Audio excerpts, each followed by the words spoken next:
Hello friends, welcome to Defence Matrix.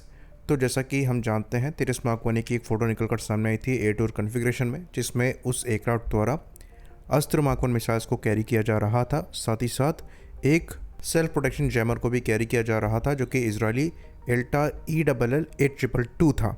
तो हमने सुबह ही इस बारे में बात करी। हमने डिस्कस किया कि कैसे यहाँ पर इजरायली जैमर को लगाया गया है, जबकि इंडिजिनस जैमर को भी प्लान किया गया है, जिसे ASPJ कहा जाता है, जो कि गैलियम नाइट्राइड बेस्ड AES से जैमर है और ये ऑलमोस्ट तैयार है।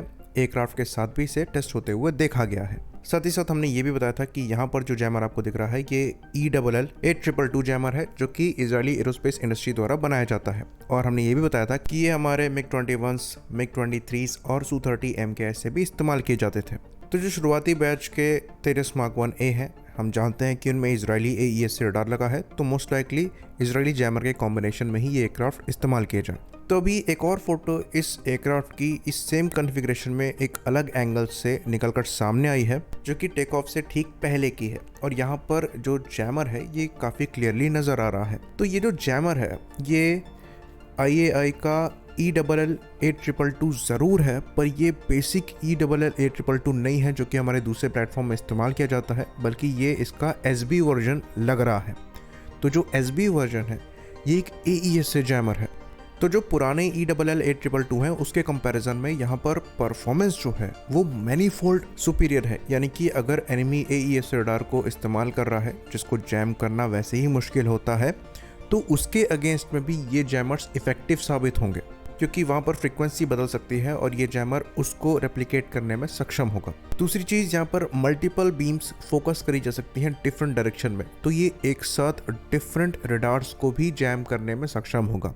और इजरायली एरोस्पेस इंडस्ट्री द्वारा भी इसको ऐसे ही प्रमोट किया जाता है, जिसके अंतर्गत ये एक बार में जो एनिमी फाइटर एयरक्राफ्ट है उसके फायर कंट्रोल रडार को तो जैम करेगा ही, साथ में नीचे ग्राउंड पर जो आपकी सरफेस टू एयर मिसाइल्स हैं उनके भी रडार्स को जैम करने में सक्षम होगा, और वो भी एक ही समय पर। यहाँ पर भले ही डिफरेंट रडार्स की फ्रीक्वेंसीज डिफरेंट हो, उनको ये एक ही बार में जैम कर पाएगा, भले ही वो डिफरेंट लोकेशंस में हो। तो ये छोटी मोटी कैपेबिलिटी नहीं है, और ये पुराने ELL 8222 से बहुत ज़्यादा एडवांस है। यहाँ तक कि यहाँ पर रेंज भी आपको ज़्यादा मिल जाएगी, यानी कि पुराने जैमर के मुकाबले ये ज़्यादा रेंज में जैमिंग को इफेक्टिवली करने में सक्षम है। तो यहाँ पर जो इफेक्टिव रेडिएटेड पावर है ये कंपैरेटिवली काफ़ी ज़्यादा है। तो इस SPJ को स्कॉर्पियस SPJ भी कहा जाता है, और ये बेस तो ELL 8222 पर ही है, और इसलिए दिखने में बिल्कुल सिमिलर है, पर अंदर से बिल्कुल अलग है। लाइट वेट है, इसको आउटरमोस्ट पायलॉन में लगाया जाता है ताकि ज़्यादा से ज़्यादा कवरेज मिल पाए और जो एयरक्राफ्ट की एरोडायनामिक परफॉर्मेंस है वो कम से कम अफेक्ट हो। इसका शेप पुराने जैमर की तरह इसलिए है क्योंकि ये मिसाइल की तरह आउटरमोस्ट पायलॉन में लग जाता है और एरोडायनामिकली एयरक्राफ्ट के करैक्टर को ज़्यादा अफेक्ट नहीं करता है। तो इस जैमर के लग जाने के बाद तेजस मार्क 1A को बहुत बड़ा एडवांटेज मिलने वाला है, स्पेशली हमारे जो वेस्टर्न पड़ोसी हैं उनकी बैकबोन के अगेंस्ट में, जो कि JF-17 ब्लॉक 3 है। क्योंकि JF-17 के AES रडार की इफेक्टिवनेस को हम पहले डिस्कस कर चुके हैं, वो वैसे ही बहुत ज़्यादा नहीं है और उसे AES से जैमिंग के अगेंस्ट में ऑपरेट करना होगा, जिसकी वजह से जो उसकी इफेक्टिव डिटेक्शन रेंज है वो फर्दर नीचे जाएगी, जो कि LC-30 को एडवांटेज देगी JF-17 के ज़्यादा क्लोज जाने के लिए। और जितना क्लोज जाकर ये BVR अस्त्र मिसाइल लॉन्च करी जाएगी, उतना ज़्यादा JF-17 को मुश्किल होगी इसे डॉज करने में, क्योंकि जो प्रोबेबिलिटी ऑफ हिट है ये डिस्टेंस के इन्वर्सली प्रोपोर्शनल होती है। तो डिस्टेंस जितना कम होगा ये उतनी बढ़ जाएगी। तो ये जो एयर टू एयर कॉन्फ़िगरेशन है ये डेफिनेटली LC-30 मार्क 1A की BVR कैपेबिलिटी को एनहेंस कर रही है, भले यहाँ पर जो मिसाइल के नंबर्स हैं ये बहुत ज़्यादा नहीं है, क्योंकि जैमर के लगने की वजह से जो एनिमी एयरक्राफ्ट होगा उसकी इफेक्टिवनेस कम हो जाएगी।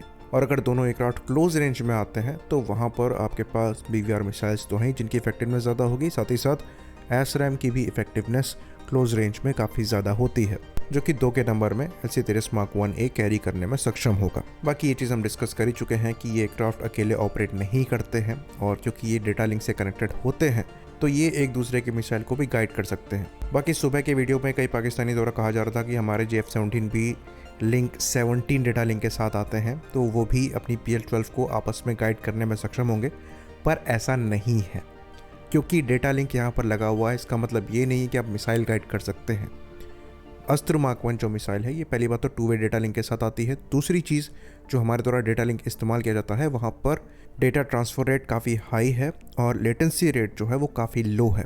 तो खाली डेटा लिंक होने से आपको ये कैपेबिलिटी नहीं मिल जाती है, डेटा लिंक की क्वालिटी पे भी डिपेंड करता है। इवन जो सारे लिंक 16 हैं वो इक्वल नहीं है, उसमें भी डिफरेंसेस आपको मिलेंगे। तो क्योंकि एयरफोर्स पीनेट SDR को यूज़ करती है जो कि लेटेस्ट इजरायली SDR है, तो इंडियन एयरफोर्स के पास ये कैपेबिलिटी है। आई होप इन्फॉर्मेशन यहाँ पर क्लियर रही हो। इसी बात पर इस वीडियो को हम ख़त्म करेंगे। लाइक करिए, सब्सक्राइब करिए। जय हिंद।